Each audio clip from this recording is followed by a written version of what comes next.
Here it comes. Oh, let me get.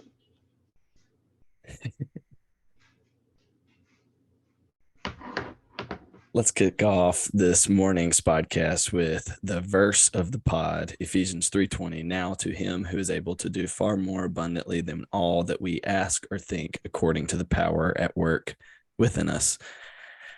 Thank you guys so much for tuning in to Cowbell Off Campus. I'm your host, Landon Young, along with my co-host, Addison Thigpen. We'd like to thank our sponsor, maroonandwhitenation.com. If you haven't checked out maroonwhitenation.com, it's just a Mississippi State sports blog for the average fan. It produces content made specifically for Mississippi State fans, just like this podcast, which will be on there. We're just two average Mississippi State fans producing content for the average fan. All right, Addison, we've moved to 2 podcasts a week now, and we're previewing just the Aggies today. That's all we're spending our time on, and then we're answering some Twitter questions that our listeners sent in. So, we do this segment on Tuesday's show called "What Went Right and What Went Wrong," and Addison is the only guy who can tell us what went right or what went wrong because he knows everything about Mississippi State football. So, prediction wise, Addison's going to be the only guy who can tell us the 3 keys to victory versus the Texas A&M Aggies. Real quick, last year we went to College Station, got a dub against, I believe they were number 15 at the time. We won that game 26-22. What do we have to do to win this year? What are our 3 keys to victory? Yeah. First off, I like to have the title of the guy who knows everything at Mississippi State, but you did nail it on the head. I got to give you credit last weekend, 45-14. You predicted the exact score, so I'll give you a little credit there. But no, I think moving ahead this week. I mean, obviously, we played Bowling Green last weekend. It wasn't like a massive team or anything, but I still think we look good. I think we got to carry a lot into this game. But the 3 main things that I want to see, and the 3 things I think we have to do for us to even win or think about winning, and to preface that, obviously A&M's not extremely strong this year, but we still have got to execute on all facets of the game, just because they still are a very, very talented SEC football team. But first off, I think the main thing is just our defense has to be so fundamental throughout the whole game. That's my first key there. And basically what I mean by that is like missed tackles, some things we've seen a little bit this year, just not making a good cover. Like if we're on in man coverage, not covering our wide receiver very well, those type things we just can't have. Like if we get somebody, we got to wrap them up, bring them down on the first tackle. We just have to be fundamental.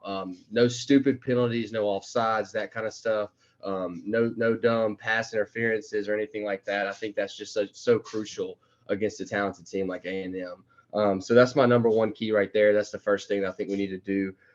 Secondly, I think that the second thing that we need to do, and honestly, I kind of have them listed in least important to most important. So this would be the second most important thing that I think we need to do. But I also think that it's right up there close to the first.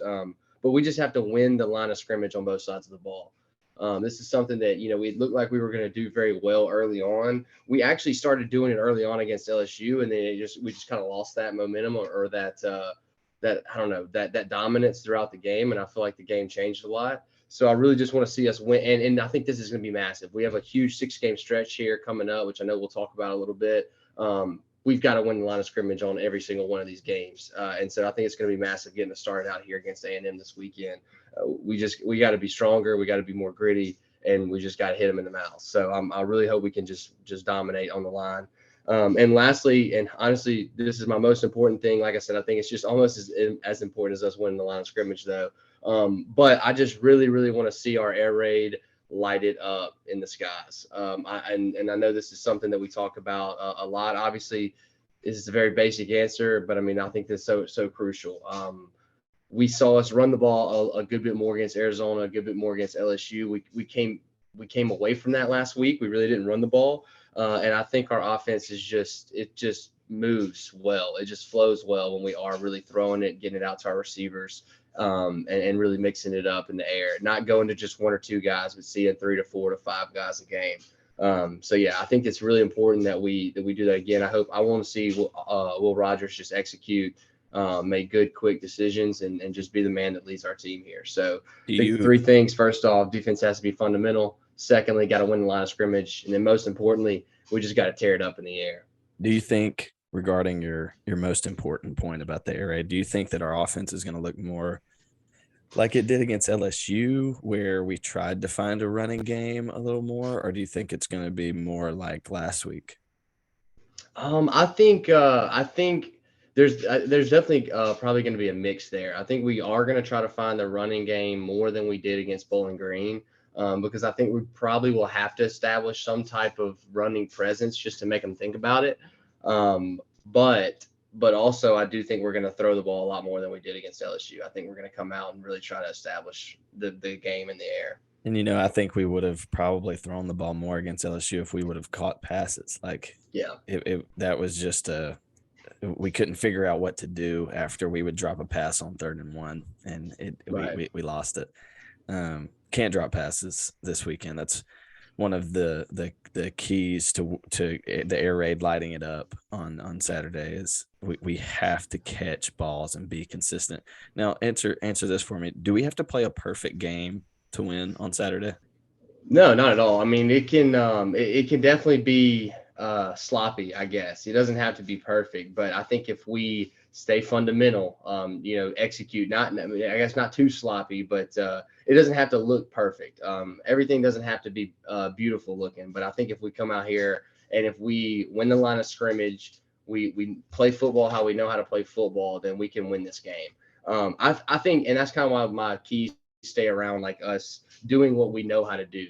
Defensively, play fundamentally. On offense, let's throw the football. That's what we know how to do. And I think if we just do that, which is just keep our team playing very sound football, we'll win this game. I think LSU is better than Texas A&M, and I think we totally beat ourselves against LSU, and I think that that's the only way we lose again on Saturday is if we beat ourselves on that football I field. agree.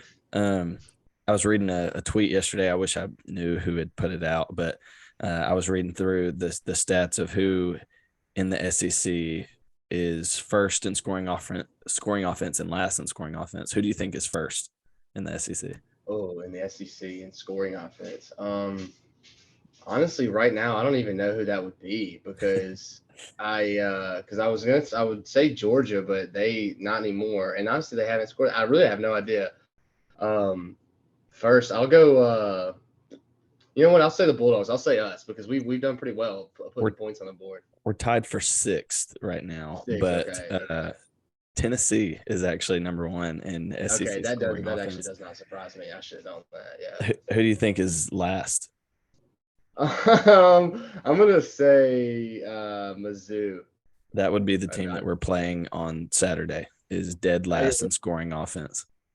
yeah, and yeah. Yep. That also doesn't surprise me because I think they've only been in the red zone like a handful of times. So Yeah, and I'm interested to hear your prediction on the game because I've talked to different people thinking that this could be a really low scoring game. I lean towards us having still both teams having 2 or 3 touchdowns. But they're dead last in scoring offense, which makes you think if we can go up on this Texas A&M team this year, if yeah, we can hold that lead, our defense can win us the ball game, and if we go up 14-0, we can come out with a win on Saturday, our first yeah. SEC win of the season. Okay, so moving to our offensive and defensive game changers of the game. Let me hear your offensive game changer of the game, and if it's Will Rogers, it has to be somebody else. Yeah, no, it's not. It's not going to be Will Rogers this weekend. I still think I just want to see us get back to who I think is the man on our wide receiving core, just Caleb Ducking. I think he's a game changer. I wanted honestly for this one, I really wanted to go with the Tulu because I think that he's somebody that we're going to start seeing a lot more of in the offense. But I do think this weekend, yet again, we'll have to mention it 1,000 times because this is a huge part of our season right here in the 6-game stretch we're getting into. We got to have our playmakers, and Caleb Ducking's our go-to guy right now. So for us to get started in this little stretch we have, for us to win at home against a big A&M team that's coming in to Davis Wade, we got to get him going. So I want to see him be very, very productive. I also want to go Tulu for the sole reason of I think he's gonna return a kickoff in a big game this season, and I'd Oh, I'm like ready to see it. I wanna like just keep predicting it so that I could say I was right throughout the season. But I will go with Ra Thomas this week. I think he has a good bounce back game after dropping that deep ball last week against Bowling Green. I think that he's gonna make a big play, kind of like he did against LSU, but in a bigger moment to where we can pull this game out because of him. Yeah. Defensive game changer of the game. Defensively, I think that our game changer is going to be on that line of scrimmage. I'm going to go with Nathan Pickering, but also I really like Tyrus Wheat here. But I'm going to go with Pickering because I want to see us dominate the line of scrimmage, and I think he's our guy right now that's really been kind of leading that front from a defensive tackle or defensive line or defensive end standpoint. Because what's weird about Tyrus Wheat, he kind of plays like that offensive linebacker defensive end position. He kind of floats in and out. But I think just guys that are lining up on the line every single play, I think right now Nathan Pickering's our guy. And I really want to see him just tear him up because, they do run the ball a lot. They also can throw pretty well. It's just that Max Johnson doesn't really get going a lot of times. But, yeah, we got to see him eat their offensive lineman up because it's going to be very, very crucial for us to kind of keep this to keep the momentum going through this game here. I like that pick a lot. I'm gonna go with Bookie Watson. I think we've seen him kind of start to make a name for himself on the defense, and I think that my guy comes away with 2+ sacks this Saturday against A&M. Ooh, I love it. All right, it's prediction time. I really hope that I'm right again, but for more reasons than one this Saturday. So give me your prediction, score, analysis of what happens on Saturday. All right. Well, look, I do just want to say one thing real quick. There's two things that I know are going to happen this Saturday. Number one, Kentucky is going to beat OM. I'm just confident in it. It's going to happen. And number two, we're going to beat hold on, guys. A&M by at least 2 scores. That's my prediction. And with that being said, I think we win at least 35-21. I think there could be a lot more offensive production. I do think we'll probably see a field goal or two, so I'll probably be off a little bit. But yeah, 35-21 is my prediction. We win by 2 scores. Guys, whatever happened between the release of Tuesday's podcast and Thursday's podcast, Addison came in confident that Kentucky's going to Oxford, and was it the Lane Kiffin video when he called his stadium? It was the Lane Kiffin video, and then I don't know. I just was kind of looking at it, and it just Kentucky's winning that game. I'm telling y'all. Please tell me that you were all over Twitter last night when Nick Fitz was riling up some Ole Miss fans. Yeah, absolutely. I saw it. I saw him comment like 2 things, and then I just see them getting angry. They were heated, bro. Yeah, they were so heated. And I'm gonna be honest though, if Bo Wallace came starting commenting about Mississippi State, I'd get pretty heated too because I couldn't stand that guy. Dude, okay, so the helmets also. I was reading this morning. Brian Haydad from Thunder and Lightning had tweeted. So you've seen their helmets, right? Yeah. Oh yeah. The new ones. Yeah, he said if it gets cold enough, they'll turn completely blue.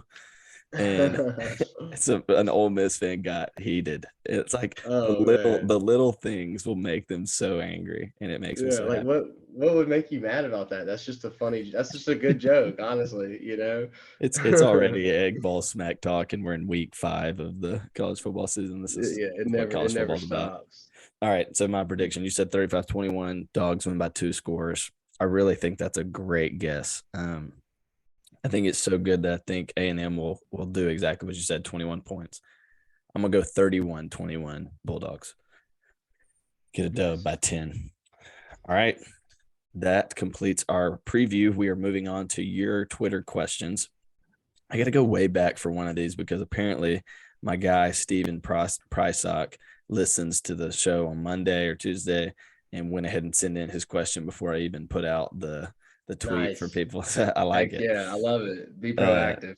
So Stephen Prysock says, when Will's time is up at Mississippi State, do y'all think that he will be better than Dak in terms of his stats if he isn't already better than Dak? Yes. Yes, from a throwing standpoint, which I think he already is on a lot of those. So he definitely will be stats wise. Will his name be as big as Dak Prescott to the university? No, it just won't. Not right now. I think he's got a lot to prove. He'll have to go be I mean, he'll have to go be a NFL quarterback like Dak is, honestly, to be that level of name. And he will never beat his running stats and all that kind of stuff, obviously, because I mean, we just don't run with Will Rogers. And our man Nick Fitz there holds those records pretty high. But no, I don't think I think that statistically wise, he'll be better than Dak, but I don't think that he'll be the big name that Dak is. And I don't necessarily know that just because stats wise that he's better, he is better than Dak was. You know, I think Dak did a lot for the university, won us a lot of big games, took us to the top. So yeah, I think he stats wise, yes, but not necessarily bigger in all. Yeah. Yeah. Look, Dak's a once in a lifetime type guy to come to your university. He changed everything about it. But statistically, Will Rogers will beat probably every quarterback to ever play the game of college football if he stays for all of the years. Right. It's kind of impossible for him not to. Yeah. If he stays for all of his years that he can, which I expect him to, I don't expect him to have a really high draft rating. Right. My guy's going to beat out every college quarterback to ever play statistically in the passing game. Yeah. Now, that being said, the only way that Will Rogers can come out as a quote unquote better quarterback than Dak is if he wins some sort of championship. If he wins the SEC West, it's something Dak never did. If he did something like that in his tenure at Mississippi State, that would obviously, to me, catapult him to the top. Yeah, I agree. All right, Ross sends in, do we beat A&M by less than 7 or 20 plus? Which one's more likely? That's a great question too, because I think that's how this game's going to end up. I think we either do win by really close 1 to 7 points, or we do win by 20 or more, which is kind of crazy to say. But to me, what's more likely is the 20 or more. I do think we win by 2 scores. Like, honestly, I don't think that we win this game by at least more than 2 possessions. And I think it'll be 2 touchdowns that they have to get, not just a touchdown and a field goal. So yeah, I think the 20 points is more realistic, but I do think it'll probably be somewhere in between that 7 and 20 range that we beat them by. That is such a good question. If I had to choose which one of those would happen, I lean towards less than 7, but just because we're Mississippi State and they seem to disappoint me. That's very true. For whom the Kevel Toll sends in, how do you think Mississippi State finishes the 6-game stretch of SEC games? They have them at 3-3. What's your final record after the 6-game stretch? I wonder. So, what would that 3-3 be? Us losing to Georgia, Alabama, and then who else? I wonder. Do you know? I think so. The big talk around Mississippi State podcast, all this stuff is like this 3-game stretch that we're in right now between A&M, Arkansas, and Kentucky. Mm-hmm. Many State fans think that there's one game that we'll give up there. Yeah, and that's logical. And so if we come away there, that's the 3-3, one of those games. And I honestly think if we come away 2-1 in this 3-game stretch, I don't think that we're not doing anything that me and you didn't predict before the season started. Yeah. So what do you think after a 6-game stretch? 3-3, 4-2? Yeah, I love 3-3. I think that's very logical as a Mississippi State fan. That's what everyone should be thinking. That's what we should be preparing for. Really, we should be preparing for like a 2-4. But what do I think we can do? What do I think we should do? Is I think we should go 4-2 through here. I think we should lose to the big 2, Georgia and Alabama. They're tough. They're good. They've got talent. They got more talent than we do. That's something that Arkansas and Kentucky don't have. They don't have more talent than us. So we can beat those teams on our talent alone, and I think we've got the coaching staff to do it. Especially Arkansas, I think we match up really well against them. So I think we definitely can win that game. I know we'll talk a lot more about that, but I think our defense and Zach Arnett really gets after KJ Jefferson all night. So I think we come out of here 4-2, winning these next 3, which is going to be super tough. Don't get me wrong. We have to come in and we have to play our best football we've played yet. Against A&M, against Arkansas, and against Kentucky. We can't overlook these teams. These are 3 solid teams that we're looking at. We're going to be probably playing. I don't know who Kentucky plays next week, but I know they'll be undefeated after this week. So it's going to be a really big game when we play them. And then, obviously Arkansas's got big Alabama this week. So it's going to be massive when we get them next weekend to handle them as well. So I do think this Ole Miss Kentucky game is going to tell us a lot about what happens at the end of this 3-week stretch for us. I agree. I agree. We should go 4-2. I really think we can, but we have to be playing some really good football over the next 6 weeks. We're going to beat Auburn though, guys. Come on. We should dominate Auburn when they come to Starkville. We get them at home. This is a team that honestly I'm looking at play on Saturday, and I'm looking at us play, and we should beat them by more than 2 scores. Right. At this point, though, and Auburn's always a team like an LSU you don't want to overlook. Watching them play this year, that game's a must-win game. Have to absolutely win it. And if we don't win it, then it screws up the rest of our season. It's honestly an unacceptable loss if they come to Davis Wade and we lose that game. Just to be honest, that's how I feel. Completely agree. Craig Harris sends in, how good is that A&M secondary with 4 returning starters led by junior Antonio Johnson, who is on the Jim Thorpe Award watch list, Chuck Benardrick Award watch list, and Bronco Nagurski. Good Lord, there's all these sort of trophy watch lists. In addition to being an AP preseason All-American first team selection. So back to the original question, how good is that A&M secondary with 4 returning starters? I did look up some stuff on like teams they played, how they defended the pass, that kind of stuff. They've done okay. They've done well against some teams, other moments they've struggled in. The team they've done well against are teams that are predominantly run teams like App State. They haven't just really even proven themselves in defending the pass. They haven't played an air raid team, that's for sure. So we really don't know a ton about them this year. Honestly, they've struggled at times against the pass, just being honest. But they do have talent over there. And that's something that, like, I know I've talked a lot about with A&M is that, look, guys, this is a very, very talented team. We can't forget that. These are legitimately the best players in the country on both sides of the football. They've had top 10, top 5 recruiting classes over the last several years in a row.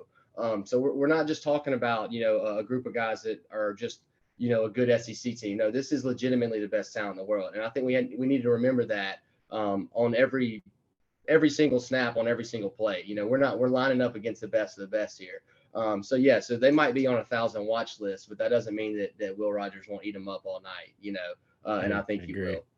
I think you're right. And I love what you're saying about we're playing the best of the best. And this is why people who aren't in SEC football and watching it every single week, they can't understand it because they can't understand what it takes to play a 6-week stretch of 5-star players.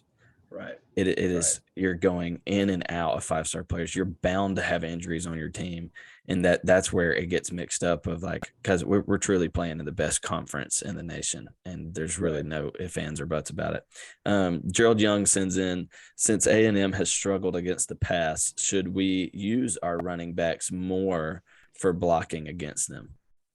Yes, I agree. And they have, that is one thing I've noticed is yet again, there's been a couple teams they've done okay against the pass on. They're run first teams and they're like nobodies, but they have struggled. And I do think that we need to utilize our running backs to be a big blocking back for us. I think we still could get them going on the ground just to kind of implement that. I think we run more than we did against Bowling Green. But no, I think we definitely need to light it up through the air, and that needs to be our main focus. I expect Woody Marks to be back on Saturday, and I expect there to be a little more of the three deep package with Will Rogers, Dylan Johnson, and Woody Marks all in the backfield, and one of those guys maybe blocking one of those guys going on a dump pass. Evan Ertl sends in, these are always great. Could Bully be the commander of a small army, and how quickly would it defeat Revel and the Corps of Cadets? Great question. Yes, he absolutely could, and he would do it very quickly. One thing about that dog, well, I'll just be honest, it's a pretty dog. It's the A&M's dog.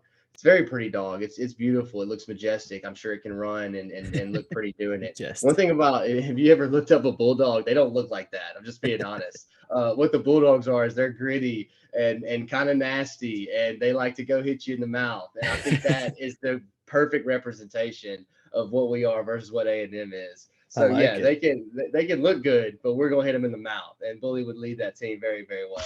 Evan Addison did research on these dogs before the podcast today so that he could give you an adequate answer. Mackenzie Young sends in, good Lord, that girl's attractive. Whoever sent in that question.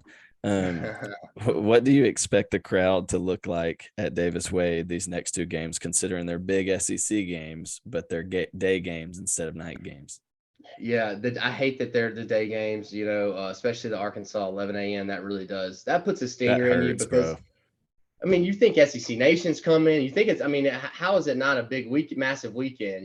Two big SEC games, but A&M and Arkansas are. I mean, that's such a tough question because I'm going to be very, very, very disappointed in our fan base if we don't show out for these next two. So I want to see it packed out. I mean, I want to see it just loaded with fans. And I don't see why it wouldn't be. There really should be, especially this one coming up. I mean, if we go get dominated by A&M, maybe there's no one in the Arkansas game. But right now, coming into it, I mean, we're 0-1 in SEC play, but this is as big of a game as it gets for the Dogs this year against a very, very winnable or very, very beatable A&M team. I don't see why it's not just loaded with fans. A great question, but I really do hope that our fans pack it out, and I think they should.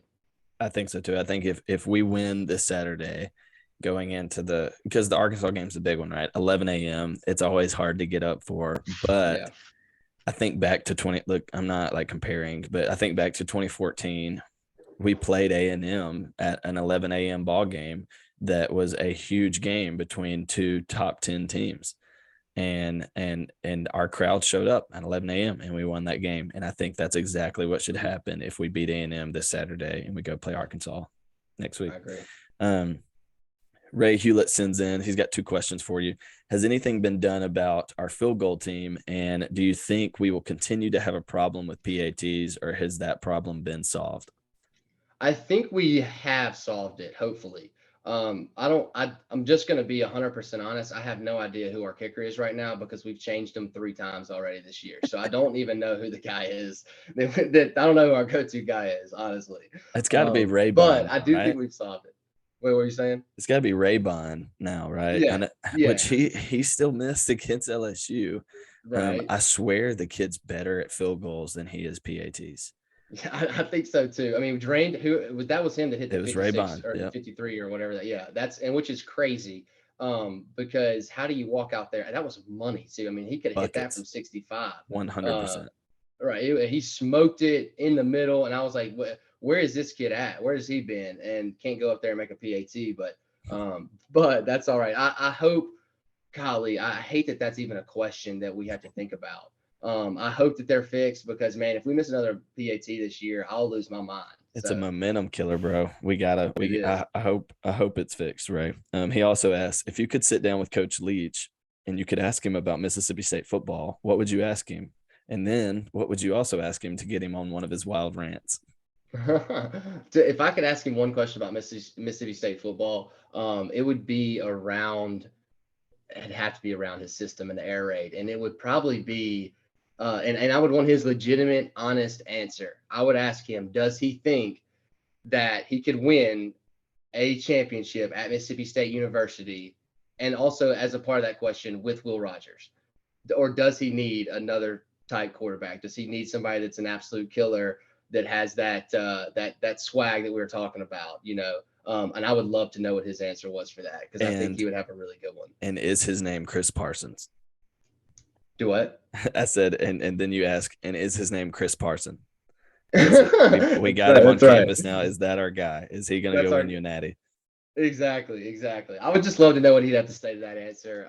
If I want to get him sent on a rant, I would ask him what type of trick-or-treating he's doing for Halloween coming up because I'm sure he'd give us a good long one. Dude, I will never, ever forget the nerd cluster answer that he gave against Vandy. It was just... I still quote his name, what he said after that when they asked him what type of candy he likes. He starts talking about Europe and how in Europe they have all different sorts of candies, and then he goes, "Have you tried the nerd clusters? Those are good."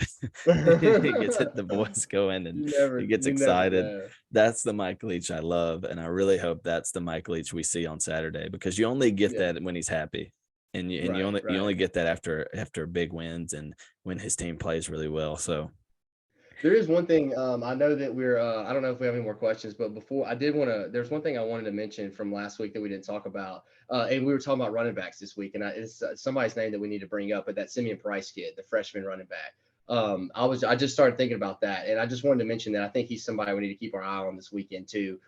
Because with Woody Marks maybe kind of being out, not being the go-to guy because has been hurt this season.